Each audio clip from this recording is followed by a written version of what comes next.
y ya después siguen con medio ambiente. Así que estamos despidiendo en la última clase. De hecho, la estamos dividiendo, me quedan dos clases cortitas porque estoy un poco estirándola para que arranque el ingeniero de donde hemos quedado, ¿sí?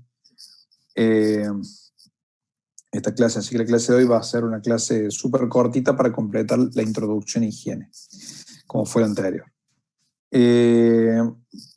Bueno, un poco, antes de arrancar y para no olvidarme, me gustaría escuchar un poco, digamos, su opinión, porque lo que me va a servir han sido los primeros que han rendido el parcial de los de industrial con esta modalidad, digamos.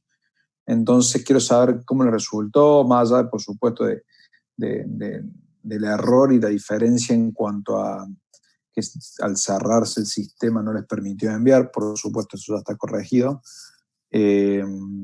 Bueno, lo que me interesa más que todo, más que la modalidad, que no tenemos muchas opciones, de lo que estudiaron versus el sistema de preguntas le resultó demasiado fácil, demasiado difícil, no, porque los notas lo acompañaron. Quiero saber un poco eso, quien se anime a prender el micrófono y dar su opinión, por supuesto.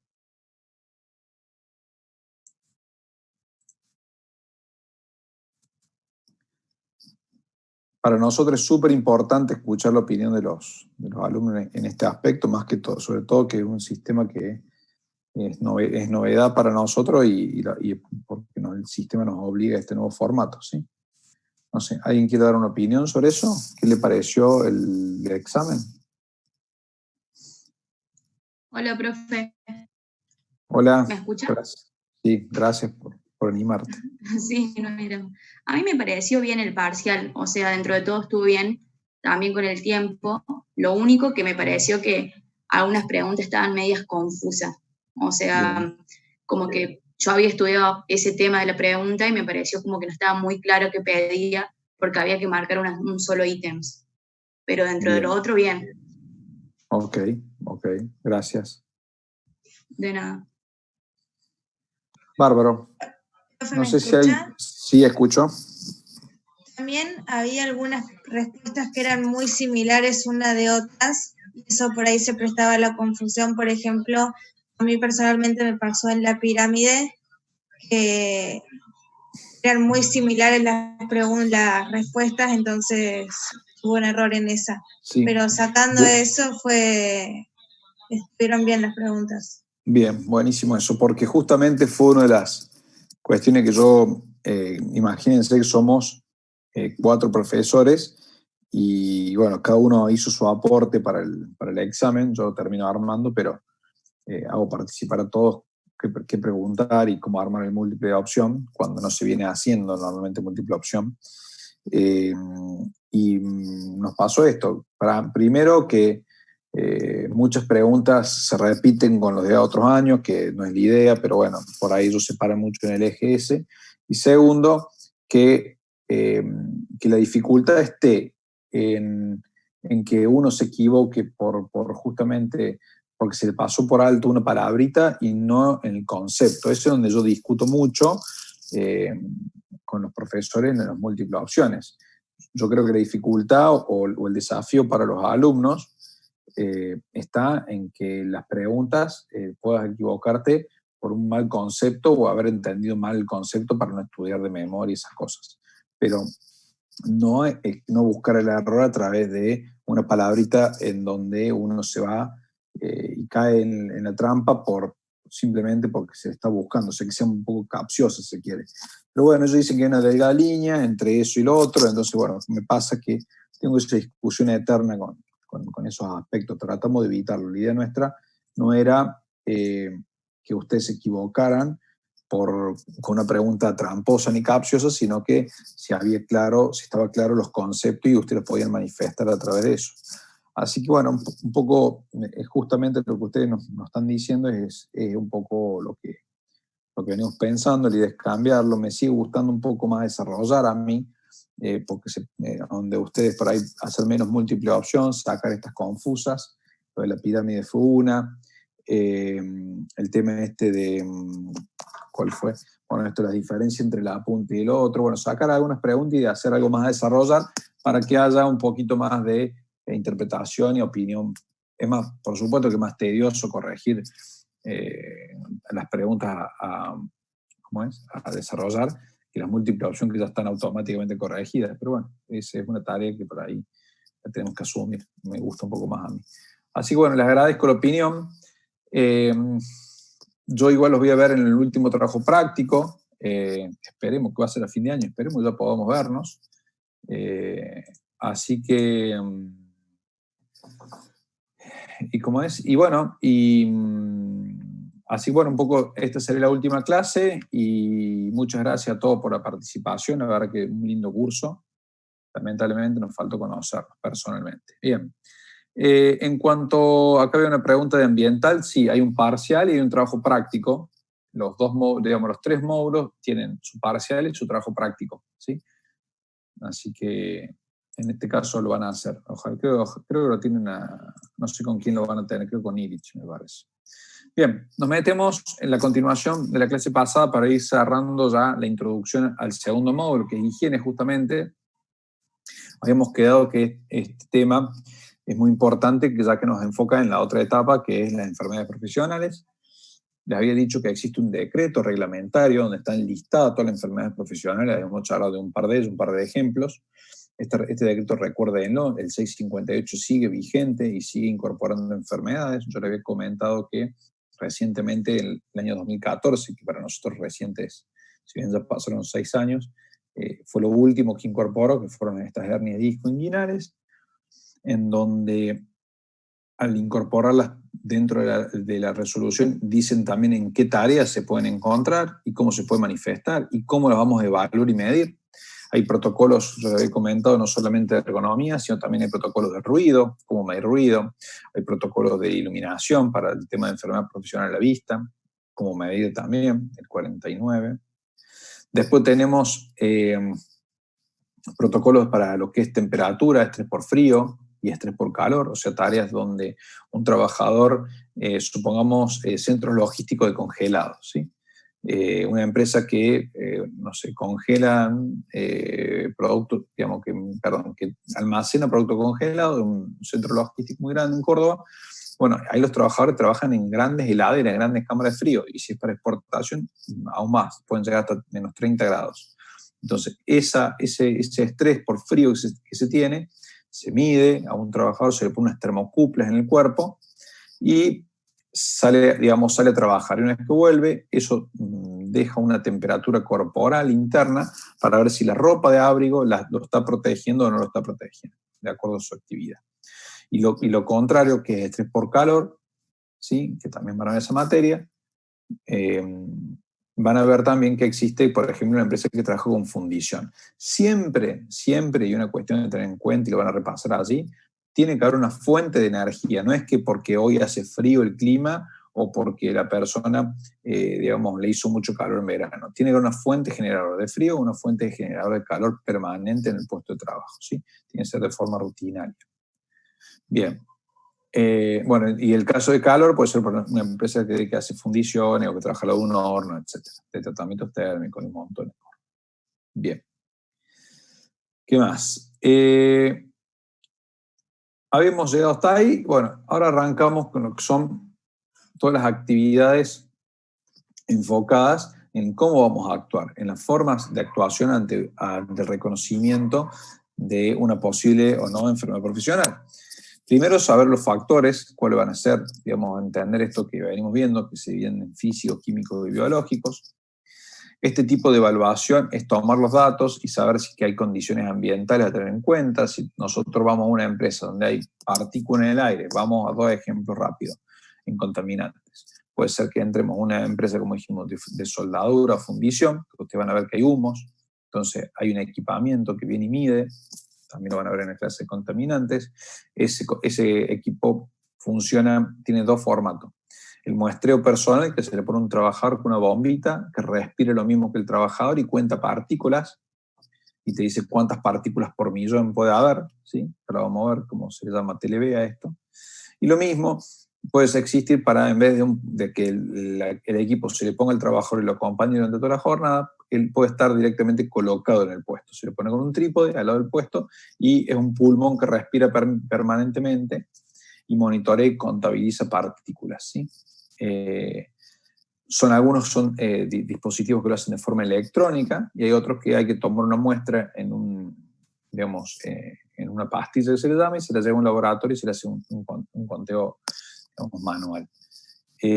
Cualquiera de los dos son válidos y para nuestra legislación eso sería lo que es contaminante en aire, que aplica, como le decimos, humo, soldaduras, puede aplicar también para lo que nos pasó para moliendas, para el corte de madera, para lo que puede ser harinas, azúcares en aire, todo donde haya polvillo tiene que estar medido y nos va a decir en base a la resolución estas cuántas partículas por millón se poseen en ese puesto de trabajo.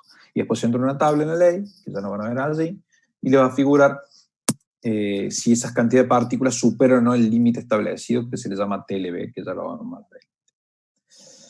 Una vez que esta actividad, más allá que que superó o no superó, hay que hacer un tratamiento. Y si no supera, va a ser unas medidas, digamos, preventivas, sabiendo que hay un contaminante que no es maligno porque no ha superado la cantidad solicitada, pero sí hay que trabajar de forma preventiva, ya sea con extracción localizada, con protección personal, etc. Sí, siempre por los mismos pasos de tratar de eliminarlo o aislarlo, contenerlo y por último proteger al trabajador. Bien. ¿Qué más? En caso de que diera positivo en la medición, nosotros vamos a poner el ejemplo de, no sé, una panadería, tenemos harina en el aire, medimos con el equipamiento, nos da una cierta cantidad de partículas por millón, entramos a la tabla y vemos que da positivo porque superó por encima del límite establecido por la legislación, ese trabajador se encuentra en riesgo de enfermedad profesional. Al encontrarse, ahora la actividad dijimos recién que era de forma preventiva, acá es una actividad de forma correctiva, los plazos son otros. Entonces, de vuelta, pasando por las etapas de tratar de eliminarlo, contenerlo al riesgo, por último el elemento de seguridad, además de todas esas actividades que tienen que quedar registradas, que la empresa se movió en pro de la salud del trabajador, tenemos que también inscribirnos en lo que es relevamiento de agente de riesgo, ¿sí? Se llama RAR, relevamiento de agente de riesgo. ¿Quiénes son los interesados en este caso? En el RAR es la RT. Cada RT tiene la obligación de pedirles a ustedes anualmente que completen este formulario. Si tenemos una actividad en donde no hay ninguna, solamente se aplica para enfermedades profesionales, no aplica para accidentes. Entonces, la RT le va a pedir, ¿usted tiene algún agente de riesgo que quiera denunciar? ¿Qué quiere decir? Que una empresa, uno va a evaluar con su responsable de seguridad y va a hacer un diagnóstico. Si nosotros creemos que existe la presencia de un riesgo peligroso contaminante, vamos y medimos. Medimos luz, por eso se mide siempre luz, se mide ruido, se puede medir particulados, se puede medir contaminantes de vapores, se puede medir vibraciones, son todos los agentes que pueden generar enfermedades profesionales. Se hacen evaluaciones ergonómicas, etc. Si todo dio bien, el RAR se pone anulado directamente, si lo completa anualmente, dicen sin agente de riesgo en la empresa, se cierra y se lo entrega al RT. Todos los años de la misma forma se tiene que hacer, por más que no tengamos agente de riesgo, ¿sí? Es una autoevaluación y denuncia de la situación. Pero como les dije, si en el caso de que alguno o más agentes estén presentes, o sea que superaron el límite máximo establecido, tienen que inscribir ahí a todos los trabajadores bajo este formulario. Si tengo un ejemplo, no tengo uno acá. No lo tengo. Bien, se llena este formulario, es una planillita, no tiene ninguna complejidad, se llena por nombre y apellido del trabajador, es uno por empresa y por establecimiento, supongamos que trabajamos en Arcor, lo va a llenar Arcor planta de Carolla, la de Arroyito, cada una de sus plantas tiene que completar este formulario porque se individualiza por establecimiento. Y se coloca el trabajador y se le pone un código de agente al que está expuesto, que supongamos si el trabajador levanta peso y le dio mal la evaluación ergonómica, bueno, se le pone el código de agente. Y así, si pone ruido, el 90.001. Y así cada uno de los contaminantes se le va agregando un código. Ahí cumplimos con la legislación de que nosotros estamos autodenunciando y avisando al RT que tenemos un agente, digamos, se le llama descontrolado, si se quiere, en donde sabemos que existe la presencia, pero todavía no lo solucionamos. Se le puede hacer un plan de trabajo, el RT nos va a venir a buscar ese formulario y lo va a validar. ¿Cómo lo valida? Es mirando el puesto y viendo que la medición existe. Porque yo no puedo mandar por ejemplo, decir yo tengo ruido y nunca medí ruido. Y porque está muy ruidoso. Sí, evidente que hay mucho ruido. Pero no, si no lo medimos, la RT no lo acepta. Entonces la RT le va a pedir todas las evidencias posibles de que da mal. No va a pedir la evidencia de que dé bien. Si da bien, uno se autodenuncia y dijo, está todo bien, listo, le creo, y lo manda. Es responsabilidad del empleador y del responsable de higiene y seguridad validarlo, no mentir en eso, ¿sí? Se ponen en juego las matrículas. Ahora, si nosotros le ponemos que da mal, la RT lo va a validar. ¿Por qué le interesa validarlo en este caso? Porque a posterior la RT le corresponde pagar los exámenes periódicos, ¿sí? ¿Qué son exámenes periódicos? Nosotros, cuando entramos a trabajar en una empresa, se nos puede hacer o no un examen de ingreso, ¿sí? Un preocupacional. ¿Cómo estamos? Se miran de acuerdo a la actividad que vamos a hacer ciertos parámetros, ¿sí? Y eso es cuando ingresas. Una vez que estás adentro, empezás a trabajar. Pero existen exámenes periódicos que están a cargo del RT que se le hacen solamente a los trabajadores que están expuestos. O sea, ¿qué quiere decir? Si nosotros trabajamos en una oficina en el que está todo bonito, espectacular, no tenemos ningún agente de riesgo, jamás vamos a tener un periódico. porque no tenemos agentes que nos estén exponiendo. Ahora, si estamos en planta y tenemos ruido, vibraciones, humo y demás, seguramente anualmente nos van a hacer una espirometría, que es para los que es pulmones, una audiometría para los que es ruido, y así depende la actividad. Entonces, es muy importante, y eso nos va a venir, depende de si la magnitud. A veces nos mandan a centros médicos a hacer unos estudios, o a veces, si hay muchos trabajadores y la empresa es grande, la RT te manda un camioncito que tiene todo un laboratorio, todo un equipamiento médico adentro, para hacerte los estudios en la misma empresa. Se queda un par de días allí. Una vez que se tienen los resultados, van a decir si los trabajadores están bien cuidados, esa es la conclusión. Va a decir, che, yo tengo un personal expuesto a ruido o a humos que superaban los límites, pero las medidas preventivas que se tomaron no lo contaminaron actualmente el trabajador, entonces estamos bien, ¿sí? Si bien se siguen trabajando para eliminarlas o contenerlas, pero el estudio del examen anualmente nos vienen dando bien. Ahora, se prenden todas las alarmas cuando nos dan mal. Y hay casos de que es muy común que se hagan los estudios y dan mal.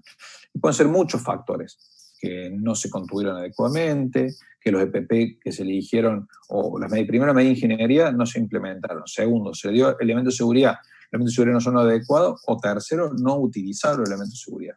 Entonces, muy importante saber diferenciar esto. Y va bien enfocado en una rama, y esto es lo que voy a contar, es súper de pregunta, para lo que son los parciales de higiene, ¿sí? Es un concepto a tener bien claro y que se habla mucho más en la clase que en lo que van a ver ustedes en los apuntes. Bien, ¿hasta ahí alguna pregunta? Bien, entonces, como le decíamos, que la resolución de los exámenes periódicos, ¿sí? Acá lo tienen, y cualquier otro factor físico o ergonómico que puede estar determinado, el tema de los riesgos, identificarlos y evaluarlos, este tema de que tiene que ser anual, cuáles son estos agentes de riesgo. Acá habla de ergonomía, pero aplica para todos los casos, ¿sí? Y esto es un ejemplo básico en donde lo que es el cuidado y la salud de los trabajadores, cómo va pasando los años y cómo una persona se va con un puesto de agente de riesgo, cómo va generando un efecto crónico en la salud de los trabajadores. Como yo le daré acá, se pasa el ejemplo de que yo he tenido casos de los trabajadores que no usan la protección auditiva, y se les pregunta por qué no la utilizan, y ellos te dicen, no, porque ahora ya me acostumbré al ruido, ¿no? Como apenas llegué, que me parecía que era muy fuerte. Bueno, significa estar un poco más sordo. Bien, esto lo vimos. ¿Cuáles son los agentes de riesgo? ¿Qué es lenta y progresiva? Déjenme un poquito esto. Entonces, ¿cuáles son? Acá lo aclaro de vuelta, se identifican aquellos agentes que pueden causar alguna enfermedad profesional, que pueden generar, acá está la definición, enfermedad de evolución lenta y progresiva, contraída a consecuencia del trabajo y provocada por la exposición crónica de agentes de sustancias. Si tienen la definición de enfermedad profesional, tenganla muy en cuenta.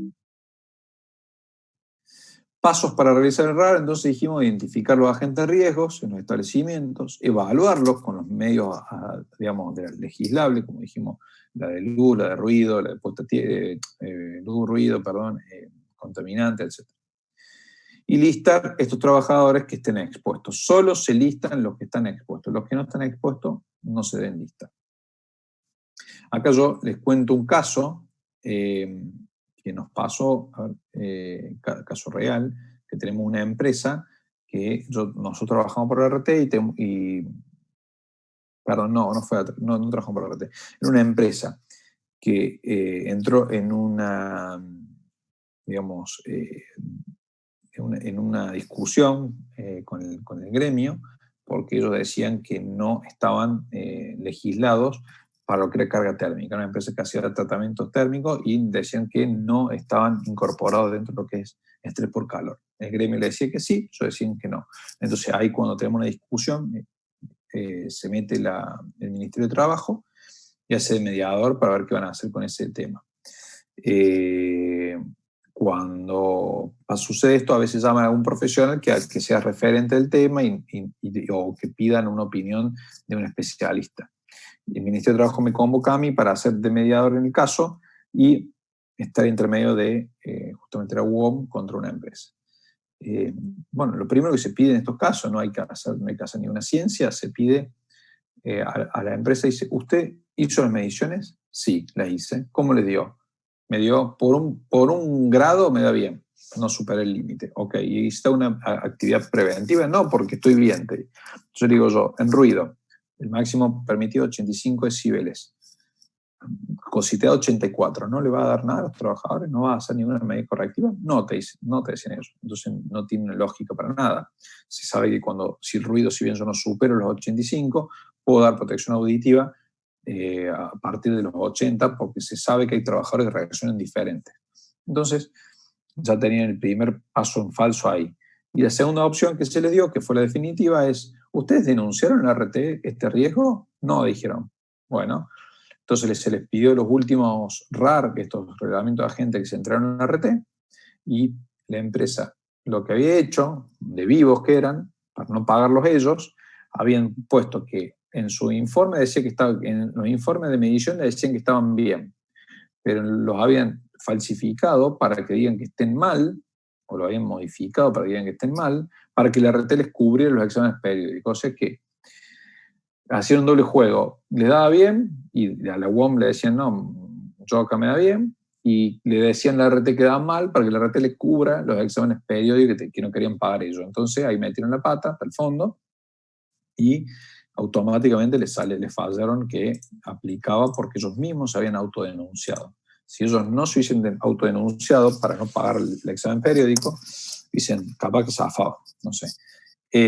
Entonces también es muy importante como responsables, digamos, de planta o que estén involucrados como ingenieros industriales, saber que no es una forma de decir, porque hay muchos profesionales que vienen y dicen, no te preocupes, tienen que hacer exámenes periódicos de la gente, olvídate, querés hacerlos gratis y te lo hacemos con RT. Ojo con eso, porque están completando un formulario donde denuncian que sus trabajadores están mal en alguna situación para hacer el examen. ¿Sí? Bien. Entonces, son obligatorias anualmente de completarlo, tiene que estar firmado por el empleador y los responsables de higiene y seguridad, son a cargo de la RT, lo paga 100%, y por cada agente tiene que haber una evidencia objetiva, es decir, que tiene que haber mediciones y evaluación, como les dije. Bien, dentro de lo que es higiene, ustedes van a ver con el profesor y se van a meter un poco más, yo le hago la introducción, van a encontrar lo que es higiene teórica. Higiene teórica es lo que se encarga de aprender permanentemente de los contaminantes y la relación con el hombre, cómo van afectando, ¿sí? Cómo van a ser las respuestas individuales.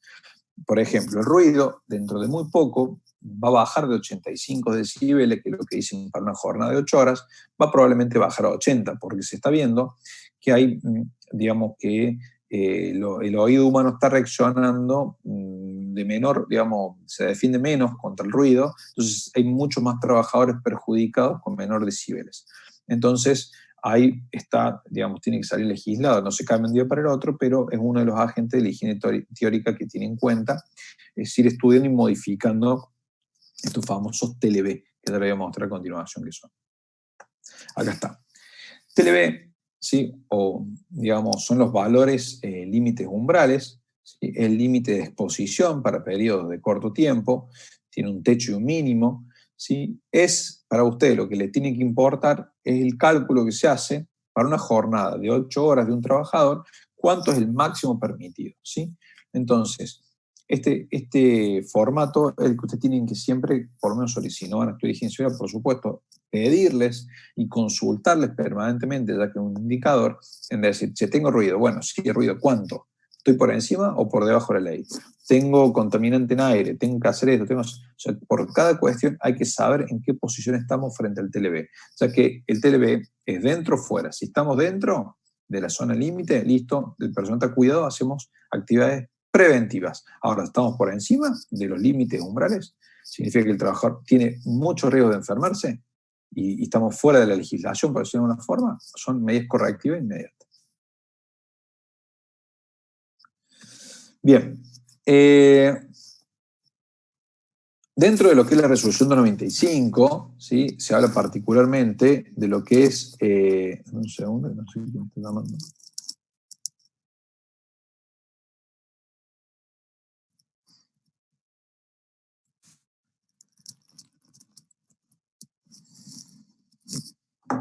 Bien. Dentro de lo que es la 295, le decía, hay algunas definiciones que, por ejemplo, el TDB se le llama CMP, que es concentración máxima permisible. Anoten eso, se van a preguntar en todos los parciales, sobre todo de higiene, que es lo mismo, TLB o CMP, que es la traducción al español directamente, es que la concentración máxima ponderada en un tiempo, ¿sí? Igual con el profe lo van a volver a ver. Valor techo, valor piso, es lo mismo de siempre. Esto no lo ven. Vamos a entrar en detalles, pero van a ver con él. Acá, por ejemplo, tenemos uno de los valores aceptados en base a algún tipo de sustancia, los aceites, todo lo que sean nieblas o partículas en aire, cuáles son los CMP y el CMB, como para que ustedes lo vean, cómo está la cantidad de partículas por millón, ¿ves? ppm, partículas por millón, ¿sí? De acuerdo al material. Entonces siempre es importante identificar el material que estamos viendo, que estamos analizando, medirlo con el equipamiento nos va a decir, por ejemplo, no sé, vamos a uno que dice como aceite mineral niebla, ¿sí? Por ejemplo, una máquina que está generando humos o vapores. Entonces, nosotros a través de eso vamos a meternos y ver dónde están los efectos, sobre todo si están en el pulmón, y vamos a ver cuántas partículas por millón son necesarias para que se contamine. Entonces, ahí vamos a ver el límite establecido por el CMP. Bien. Luego pasamos a la higiene analítica. Recuerden que cada una de ellas después lo van a profundizar con el profe y le van a entrar mayores detalles. Acá lo que tienen en imagen justamente son los equipamientos. Este que está acá a la derecha abajo, el decibelímetro, que es el de ruido, bueno, este es el más básico, es un poquito más sofisticado, y el del centro, que está al medio, es el particulado, que está monitoreando partículas respirables, ¿sí?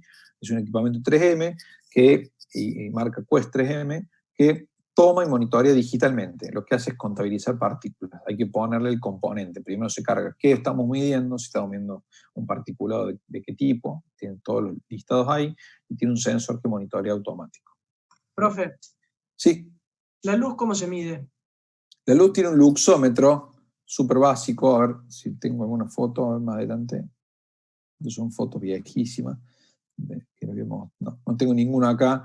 El equipo, creo que uno de los equipos más baratos, el luxómetro y el decibelímetro, tiene unas de lux directamente y hace el cálculo automático, por eso mide directamente en lux.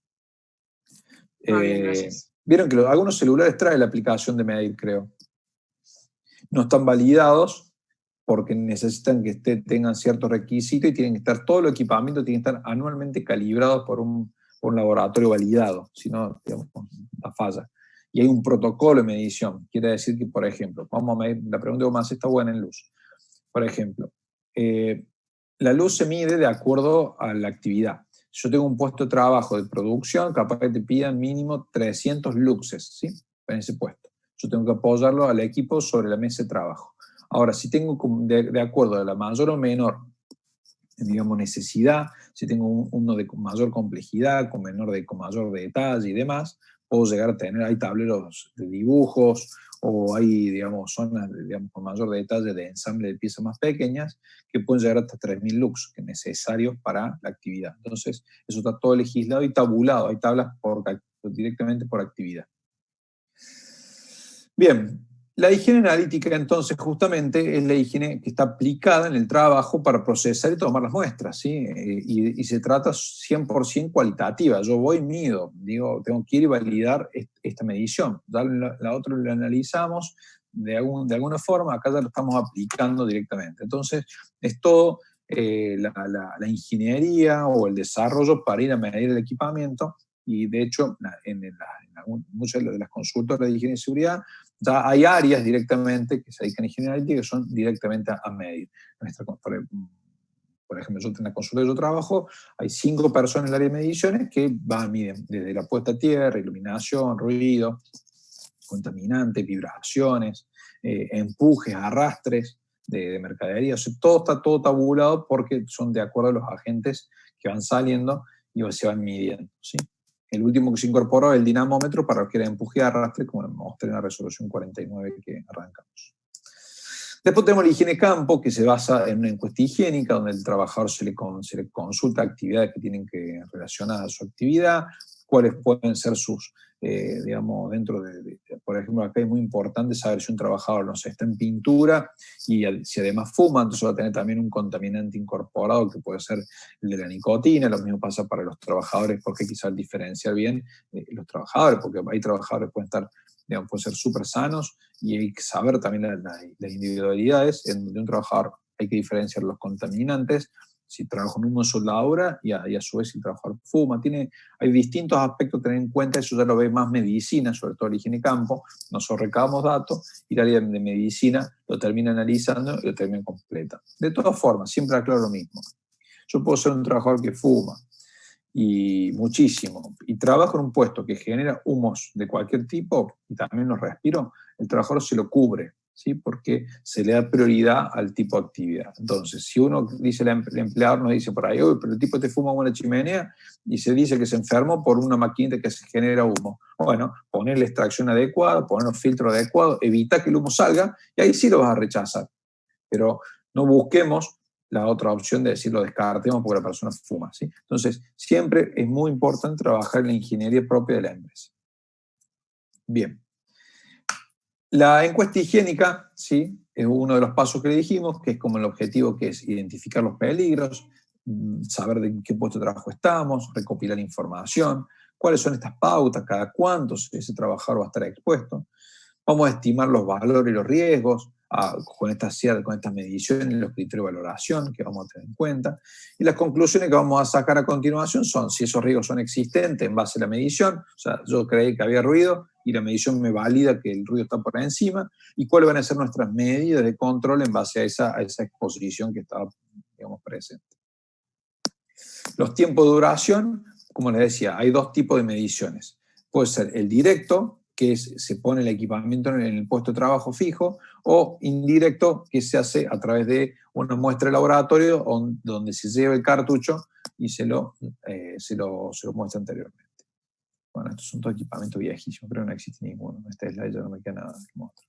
A ver si alguno de estos está vigente. No. Acá, bueno, acá pueden sacar, esta es la cápsula de carbón activado o el cassette, donde se carga la pastilla con todo el particulado va a parar allí, y se lo lleva al laboratorio en la UTN, lo hace.